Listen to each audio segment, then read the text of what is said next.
स्नान और नहाने में क्या अंतर है? गंगा तट पर हर सुबह एक जाना पहचाना दृश्य होता था। सूरज की पहली किरणें जल पर पड़ती, पक्षियों की हल्की चहचहाहट गूंजती और उसी समय आदित्य तेज कदमों से घाट की सीढ़ियां उतरता। वह एक युवा विद्यार्थी था, अनुशासित, समय का पाबंद और व्यवहारिक। उसके लिए यह सब एक दिनचर्या थी। वह पानी में उतरता, जल्दी जल्दी नहाता, शरीर को साफ करता और मन ही मन अगली जिम्मेदारियों की सूची बनाते हुए लौट आता। ना कोई प्रार्थना, ना कोई भाव। गंगा उसके लिए बस पानी थी, ठंडा, बहता हुआ और उपयोगी। एक दिन आदित्य की नजर घाट के एक कोने पर बैठी आकृति पर पड़ी।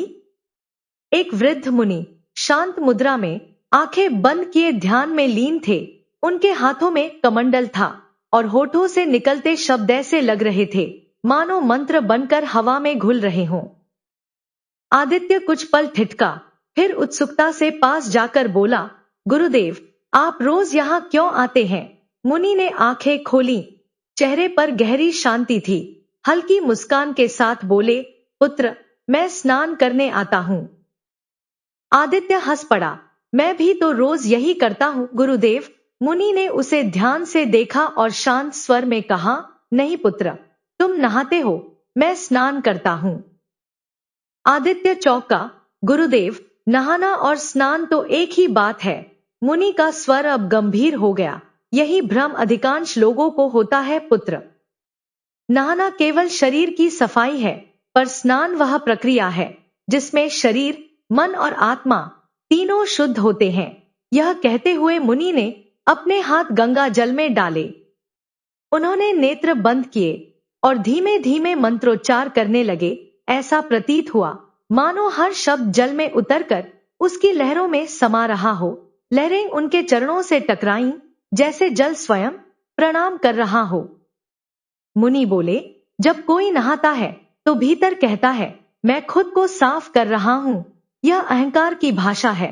पर जब कोई स्नान करता है तो उसका अंतर्मन कहता है, हे प्रभु, मुझे शुद्ध कीजिए। यही समर्पण है, यही सच्चा स्नान है। आदित्य पहली बार चुप था। उसने देखा मुनि की आंखें बंद थी, पर उनका मन जल के साथ एकाकार था। हर मंत्र के साथ पानी की हर बूंद जैसे चेतना से भर रही थी। मुनि ने आगे कहा, पुत्र, जल केवल शरीर को धोने का साधन नहीं है, यह तुम्हारे विचारों, भावनाओं और कर्मों का दर्पण है।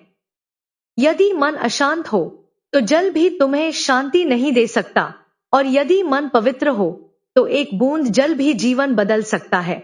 आदित्य के भीतर कुछ टूट सा गया। उसे पहली बार एहसास हुआ कि वह वर्षों से गंगा में नहाता रहा, पर कभी स्नान नहीं कर पाया। उस दिन वह जल्दी नहीं लौटा। उसने आंखें बंद की, हाथ जोड़कर जल को छुआ और पहली बार भीतर से कहा, हे मां, मुझे शुद्ध कीजिए। गंगा वही थी, पर आदित्य अब वही नहीं रहा। यही नहाने और स्नान का अंतर है। गंगा का प्रवाह शांत था, पर आदित्य को लगा जैसे आज जल भी उसकी ही तरह कुछ कह रहा हो। मुनि के शब्द गूंजे, पुत्र, जब मन अशांत होता है तो जल भी अशांत प्रतीत होता है, और जब मन भक्ति और शांति से भर जाए तब यही जल आत्मा को निर्मल कर देता है। आदित्य ठिठक गया। उसने पहली बार स्वयं को भीतर से परखा। उसे महसूस हुआ कि उसके मन में क्रोध की हल्की परतें थी, भविष्य की चिंता थी और एक अनकहा असंतोष भी।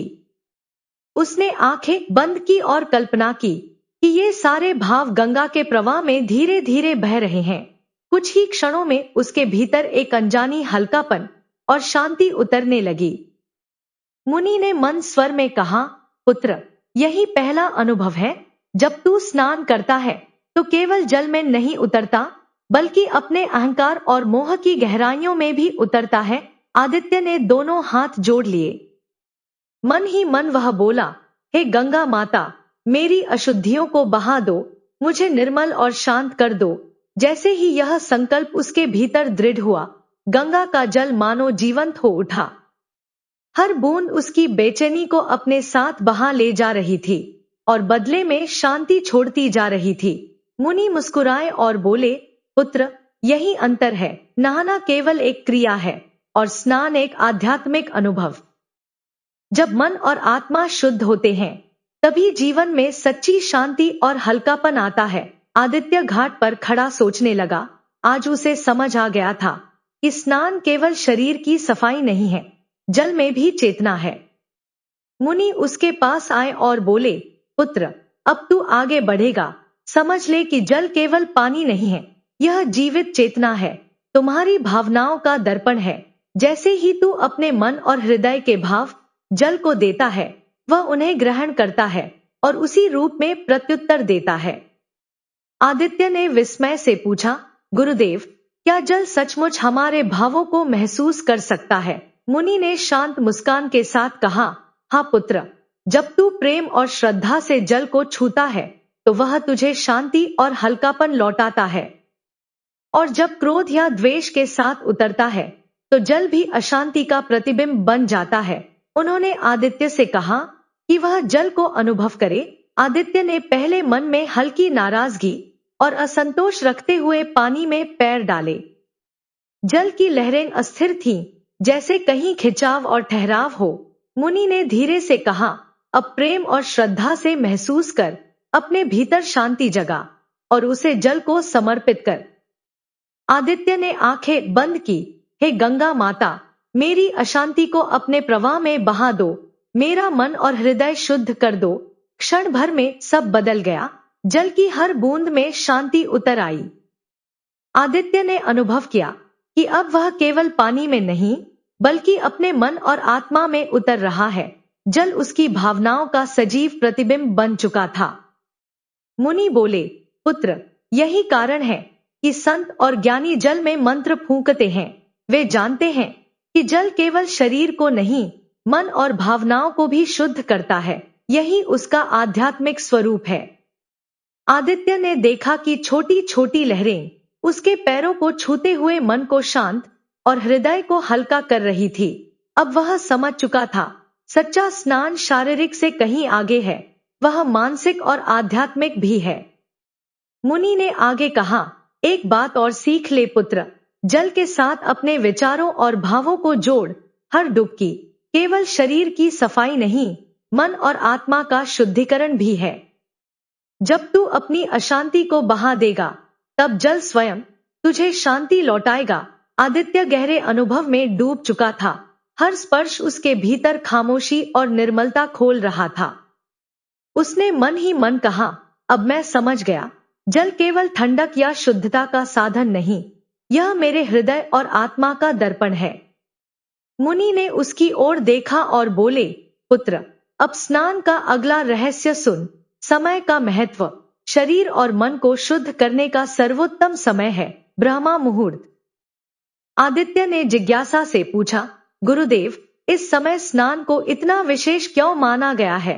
मुनि ने शांत और स्पष्ट स्वर में कहा, ब्रह्मा मुहूर्त वह समय है जब प्रकृति सबसे अधिक निर्मल होती है। वायु में ओस की शीतलता होती है, पक्षियों का मधुर संगीत मन को जगाता है और सूर्य की पहली किरणें जल में चेतना भर देती हैं। इस समय किया गया स्नान केवल शरीर नहीं, मन और कर्मों को भी शुद्ध करता है।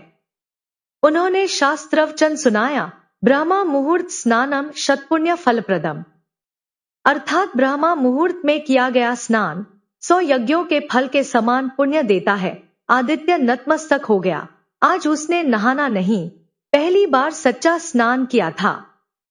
आदित्य ने सोचा, पहले वह केवल अपने शरीर की सफाई के लिए गंगा के जल में उतरता था, अब उसे महसूस हो रहा था कि समय का सही उपयोग और पवित्र वातावरण ही स्नान को आध्यात्मिक अनुभव बना देते हैं।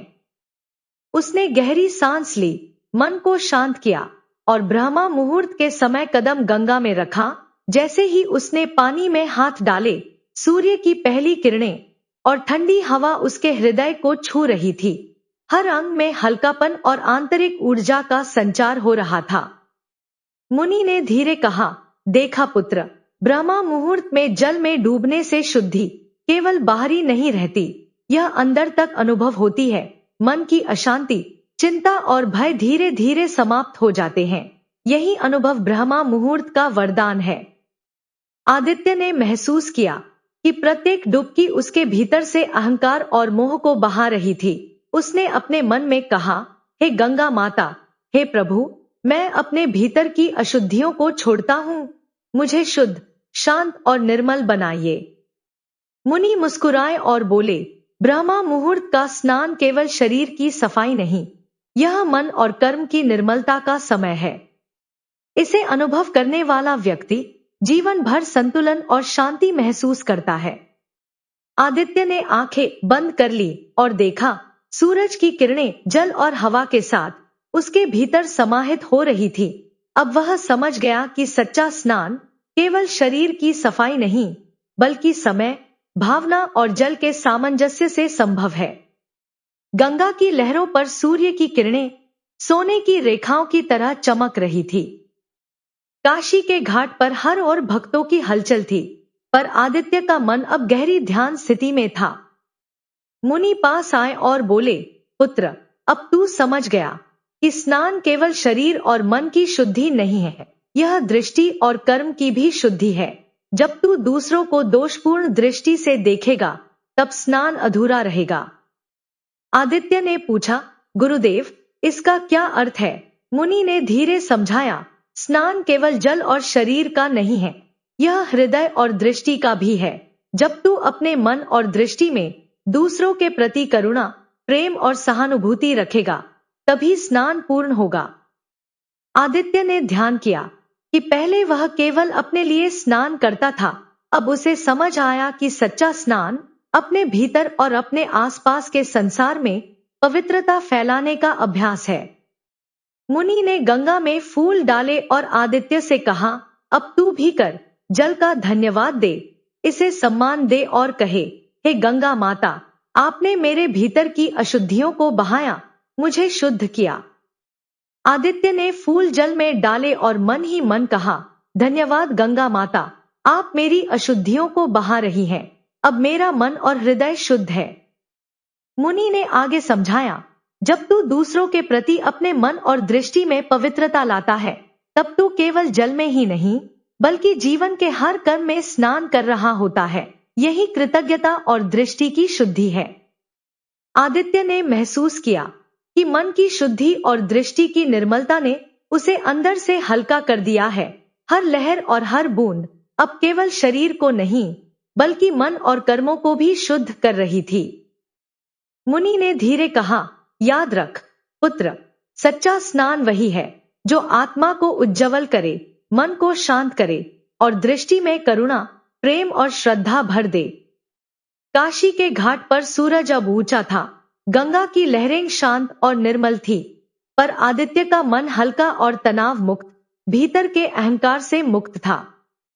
मुनि पास आए और बोले, पुत्र, अब तू स्नान का अंतिम स्तर समझने वाला है। पहला स्तर शरीर की शुद्धि, दूसरा स्तर मानसिक शांति और तीसरा स्तर आत्मिक जागृति और अहंकार का धोना। आदित्य चौंक गया और पूछा, गुरुदेव, अहंकार और मोह को धोना कैसे संभव है? मुनि ने धीरे उत्तर दिया, जब तू अपने मैं और मेरा के बंधनों को छोड़ देता है, जब तू कहता है सब प्रभु की इच्छा है, तब तू वास्तविक स्नान करता है। अधिकांश लोग केवल शरीर और मन की सफाई करते हैं, पर अहंकार और मोह को बहाना सबसे कठिन है। इसे बहाने के लिए संकल्प, श्रद्धा और भक्ति की आवश्यकता होती है। आदित्य घाट पर खड़ा था, लेकिन अब उसका मन केवल जल में नहीं, बल्कि ईश्वर में स्नान करने लगा था।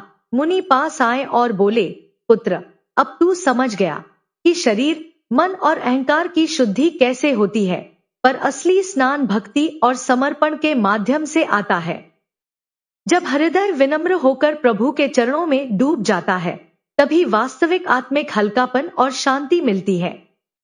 आदित्य ने जिज्ञासा से पूछा, गुरुदेव, भक्ति के स्नान में हम क्या करते हैं? मुनि ने धीरे उत्तर दिया, यह केवल भजन और मंत्र का अभ्यास नहीं है, यह तुम्हारे मन, दृष्टि और कर्म का पूर्ण समर्पण है।